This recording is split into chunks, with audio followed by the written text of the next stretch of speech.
दरम्यान आतापर्यंत कोणत्या लढती जाहीर झालेल्या आहेत त्यावर एक नजर टाकूयात। लोकसभेच्या आतापर्यंत जाहीर झालेल्या लढती चंद्रपूरमधून सुधीर मुनगंटीवार भाजपकडून तर काँग्रेसकडून प्रतिभा धानोरकर, सोलापुरातून भाजपचे राम सातपुते तर त्यांच्या विरोधात लढणार काँग्रेसच्या प्रणिती शिंदे, भंडारा गोंदियामधून भाजपकडनं सुनील मेंढे यांना पुन्हा उमेदवारी तर विरोधात काँग्रेसचे प्रशांत पडोळे असणार, नागपुरातून भाजपचे नितीन गडकरी विरोधात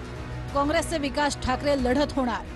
पुण्यातून भाजपचे मुरलीधर मोहोळ विरुद्ध रवींद्र धंगेकर अशी लढत पाहायला मिळणार,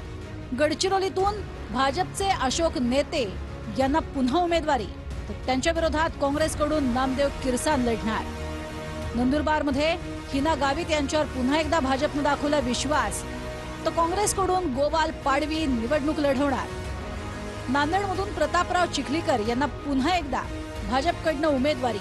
काँग्रेसकडून वसंत चव्हाण त्यांच्या विरोधात लढणार, लातूरमधून सुधाकर शृंगारे हेच पुन्हा एकदा लढणार तर शिवाजी काळगे हे काँग्रेसकडून त्यांच्या विरोधात लढणार।